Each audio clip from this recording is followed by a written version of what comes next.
Srce je glavni organ bogopoznanja. U Bibliji se vidi da srce može da misli, razume, zamišlja, pati, odlučuje i pamti. Jer poznanje Boga nije čisto intelektualna stvar, već viđenje Boga čistotom srca, to jest čistim srcem sjediniti se sa Gospodom. Na iznenađenje mnogih, srce glavnog grada slavne Rusije nalazi se u jednom malenom manastiru.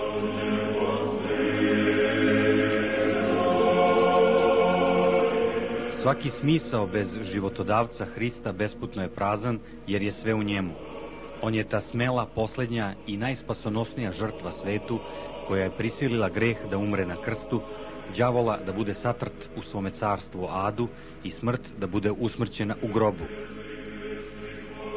A s druge strane, ljubav je samo radosno prihvatanje istine života večnog, nezalaznog. Međutim, ljubav bez poslušnosti Bogu uvek je magijska, telesna želja, želja očiju i gordost života. Nerazrušivi grad večnog života vere zida se vrlinom, osveštava ljubavlju, a opasuje smirenjem pokajanja. Borba ljubavi je savršeni krst na koji treba svaki istinski hrišćanin da se razapne. Veliki narodi lebde nad svojom slabošću i progone sputavajući je, ne prepuštajući sebe u naručje nevoljama.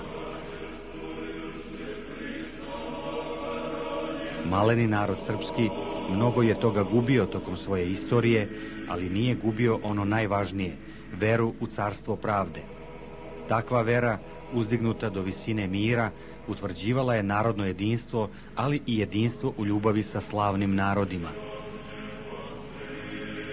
Izraz ljubavi ruskog naroda prema srpskom je i velelepno podvorje Srpske patrijaršije u Moskvi, posvećeno vrhovnim apostolima Petru i Pavlu.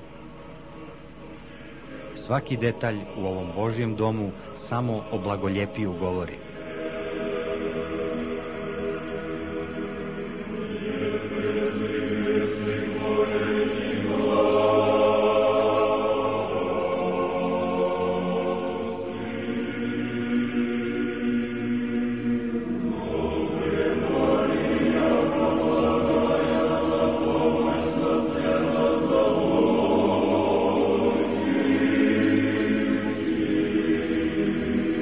Pravednost u Gospodu proslavila je mnoge svete.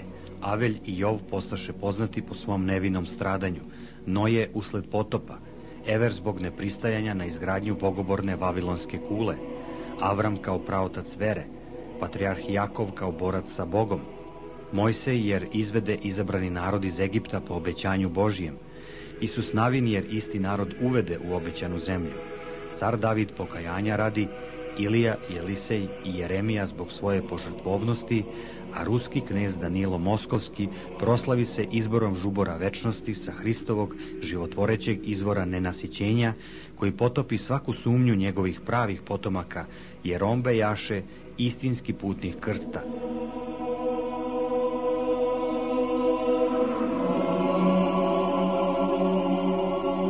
Kao sin blagorodnog svetog Aleksandra Nevskog čudotvorca, ovaj veliki knez rođen je 1261. godine.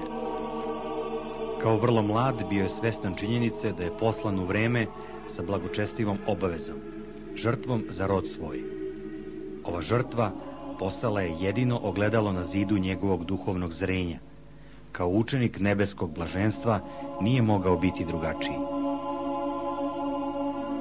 Njegovo vreme pamti se kao nemirna granica, zatirana ali ne zatrta, uništavana ali ne uništena. Njegova knjiga mudrosti stalno je mogla da se dočitava, jer on bejaše sav u svome narodu. Reči mudrog monaha duboko su prebivale u njegovoj duši. Ako niste kadri da stvarate, sačuvajte vašim pokolenjima bar ono što smo vam mi ostavili. Zato će on na obali reke Moskve podići velelepnu crkvu Svetom Danilu Stolpniku i ustrojiti manastir. Ovo će biti i prvi manastir Moskve.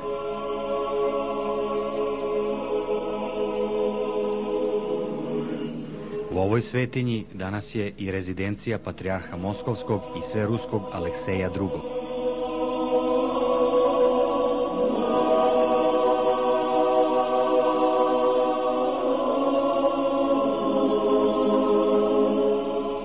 Pored mnoštva velelepnih hramova u Svetodanilovskom manastiru, ovde je i bogoslovija, vaskršnja škola, manastirsko obdanište i čuvena biblioteka.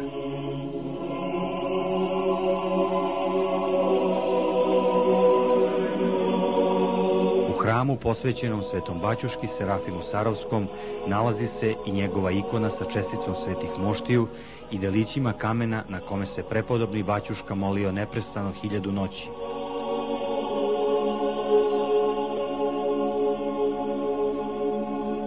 Sveti knez Danilo Moskovski pred smrt je primio monaški čin i predstavio se 1303. godine u svojoj zadužbini, gde mu mošti od 1652. godine i počivaju. Kao lekar dobri, ovaj sveti knez brinuo se o svakoj duši u narodu, ne dozvoljavajući da se o nečiju nesreću spotakne, oguba i tako naudi svome spasenju. Od sebe udaljavaše svaku nečistotu, nekorisna sećanja, ružne pomisli i ne dozvoljavaše da ga iko odgurne od Gospoda. Gazeći tvrdo po stazi svojih slavnih predaka, on radostotvorno obzidavaše temelje ruske zemlje. Zato ga Gospod i nagradi svetošću, jer njegove svete molitve bejahu one po rečima